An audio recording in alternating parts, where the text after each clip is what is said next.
Final preparations are being made at the Kennedy Space Center for the launch of STS-128. The 13-day mission, commanded by Rick Sturckow, will deliver a host of equipment to the International Space Station, as well as swap out astronaut Nicole Stott with Tim Kopra of Austin, Texas, who came to the station on STS-127.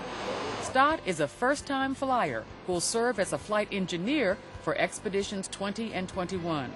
The Clearwater, Florida native spent the first 11 years of her NASA career at the Kennedy Space Center, helping ready the space shuttle for flight. It never crossed my mind that, that being an astronaut was a possibility.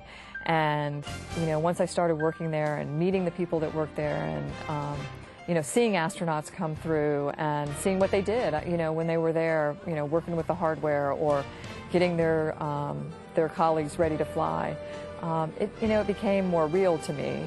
And then having people encourage me was, I think, the big step to actually getting here. KCJ F1F and F2F. Another spaceflight rookie is Kevin Ford, who will be in the pilot's seat. The Indiana native from the Fort Wayne area town of Montpelier is excited that 9 years after joining NASA's astronaut corps, he is finally going into space. During the flight, I'm really looking forward to the ascent, that acceleration for 8.5 minutes. The takeoff in an airplane is a fascinating thing for me too, but I think the ascent is just going to be really awesome. I've got real work to do, of course, during the ascent, so I'm going to have to pay close attention to my duties, but hopefully I'll just have a chance to really enjoy that ascent. Everybody who does it so far has. The other members of the STS-128 crew are mission specialists Pat Forrester of Springfield, Virginia, Danny Olivas of El Paso, Jose Hernandez of Stockton, California, and European Space Agency astronaut Christer Fuglesang of Stockholm, Sweden. Space Shuttle Discovery's next launch attempt is scheduled for Friday, August 28th at 12:22 a.m.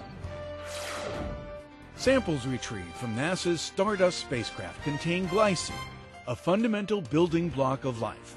The discovery, the first of its kind, was made by NASA researchers examining samples returned to Earth by Stardust after the spacecraft passed through gas and dust around Comet Wild 2 in 2004.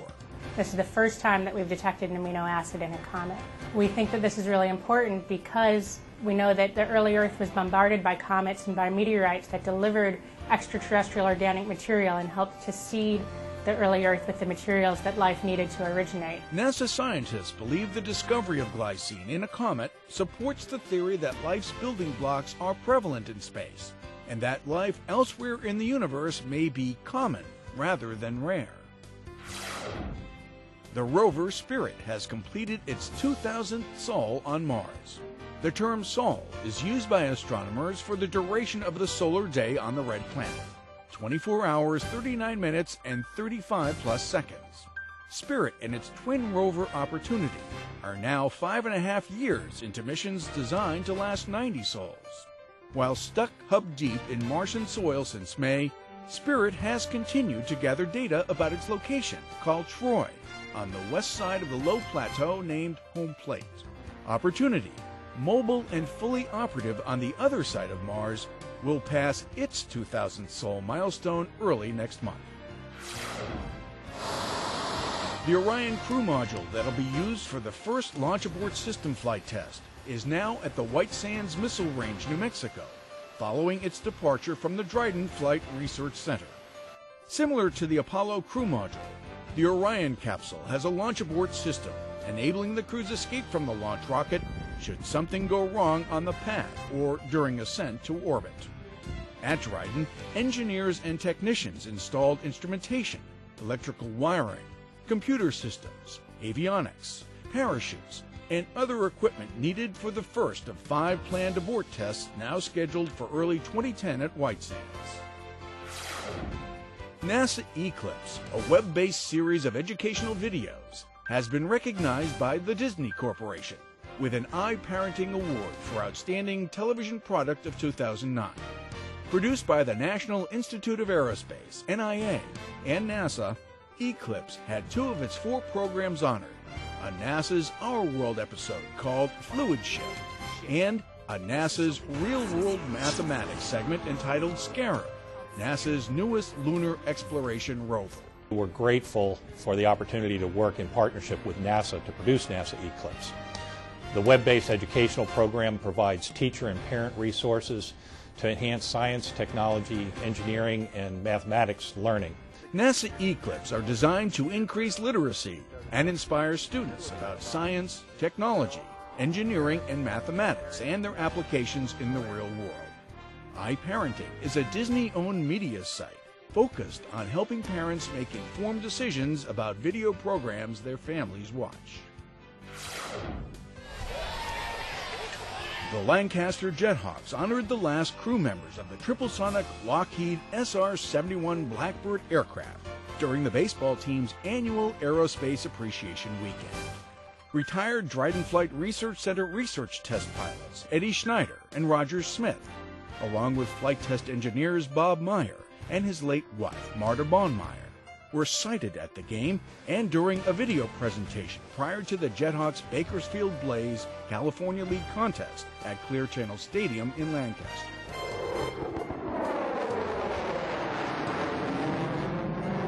Two SR-71 Blackbird aircraft were flown at Dryden for high-speed and high-altitude aeronautical research during the 1990s.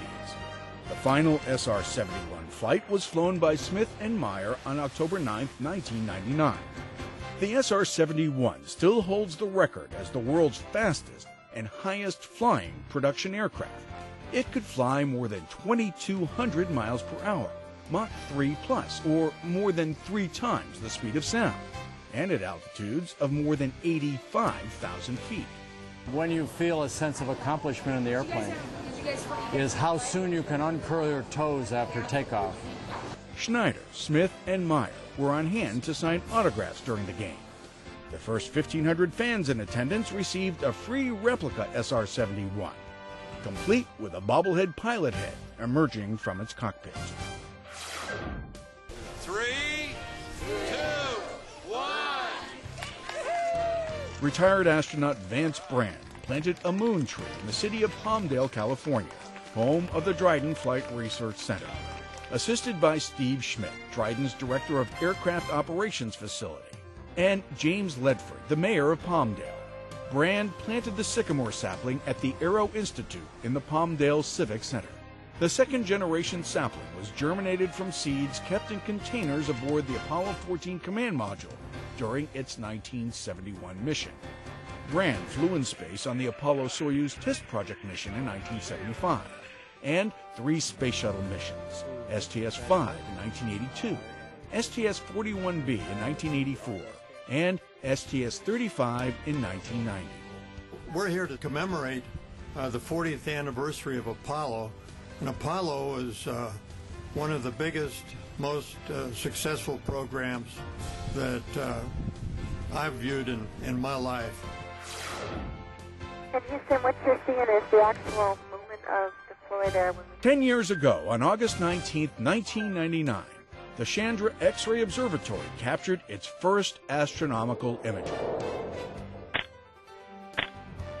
To celebrate Chandra's 10th anniversary, key project leaders and researchers at the Marshall Space Flight Center gathered at the National Space Science and Technology Center in Huntsville to discuss the observatory's science accomplishments and program status. Science is so rewarding. It's been a wonderful ride for all of us, and congratulations to all of us for the great job that we've done. Since that first light 10 years ago, Chandra has enabled scientists from around the world to obtain unprecedented X-ray images of exotic environments to help understand the evolution of the cosmos. The observatory not only helps to probe these mysteries, but also serves as a unique tool to study detailed physics in a laboratory that cannot be replicated on Earth.